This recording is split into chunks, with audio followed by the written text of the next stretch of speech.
Okay, Calderón, well, let's just do some team news bits and pieces. So, up front, Ruel's away on international duty. Yep. Is Chris Martin going to be available? I don't know yet. So it's a possibility. It's a possibility. What's the latest on Gatlin? He's getting better and better, and probably he can have a few minutes. Okay.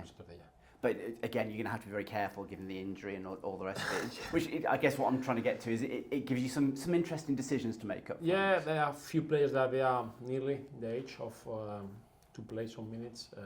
Probably a couple of them they cannot start, and that's the tricky ones because you never know how, especially the ones that have been out for a while. It's not easy to come on and affect the game because you expect them they're going to affect the game, but the reality is when you've been out, even if you try to do, you are a fit out of the pace of the game.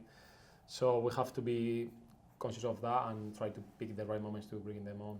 And especially with what happened with Promise, you don't want a similar thing with Gatlin when you're relatively stretched in that part of the pitch. Yeah, and probably that fear is obviously around the building because even doing everything right, because I think we did, especially the medical department and even the players, they did everything right. Those things happened.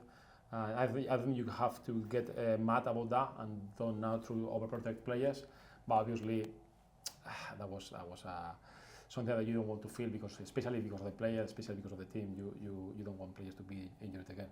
So given all of that, have you had to look at a different way of doing things? Because if Gatlin can't play many minutes and Chris isn't available, it does leave you with not a proper striker effectively. Yeah, but let's say I think we cannot force the players because of that. Not because of the past history we have with injuries, just because of the common sense, I would say. As I say, because I say they have to be ready to play and affect the game. As I say, because when they've been a long time away from the field, from the ground, they are not at the same level. So listen, sometimes just try to find players to play in different positions as we did, or even change the shape as we did. It's up to us, up to me to find the best solution for the game. Anybody else sort of getting close to coming back, or anybody else pick up a knock since the weekend? No, I think Wardy is getting closer as well. Romain, Troyer is getting closer as well. So there, as I say, there are a couple that maybe they cannot from the start, but there are a couple that they can be on the bench and on the squad. So that's good news. As you say, probably it's going to be a headache now to leave players out of the squad, but it's good to have more players coming back from the injuries. And with Grant, he gives you something that, with the other injuries that you've got, you probably don't. His legs and energy in that midfield really does give you a different dimension. Yeah, but especially if the good Grant Ward, because I think the 2 games he played, we thought he was better, and he was not. And at the end, as I say, it's not easy because the players they want to help the team, but sometimes they are not as fit as they thought they were. So it's always tricky, the ones they haven't been playing, and as I say, obviously we try in the training sessions to see how they are, but the reality after in the game, there are different things, different contexts, different scenarios. So listen, as I say, there are a few players getting closer, so that's good. Which is definitely good news. And another away game, have you talked recently to the players about the difference in form, because you are aware of that as much as they are?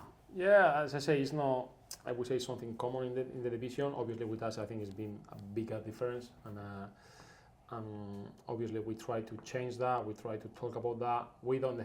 The thing is we don't do anything different.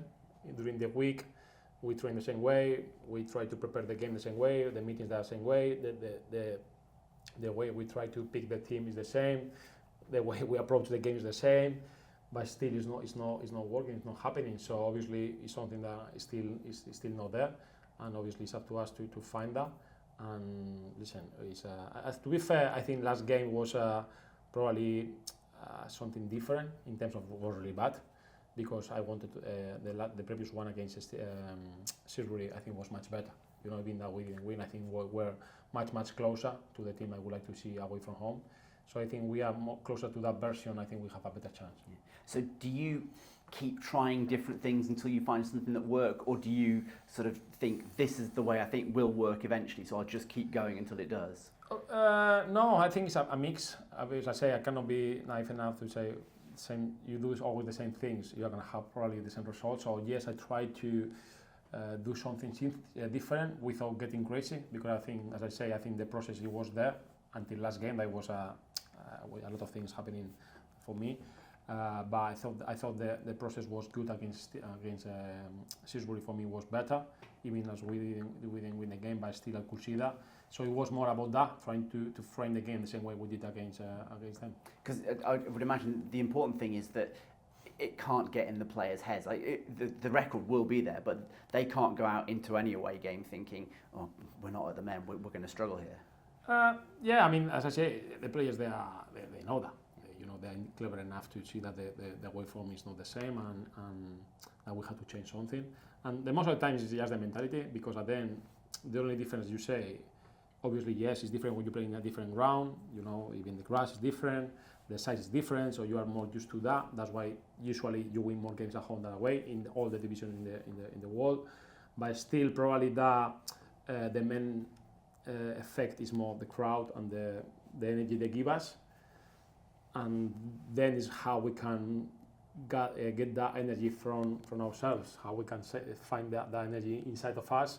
No, don't waiting to the fans to give us that.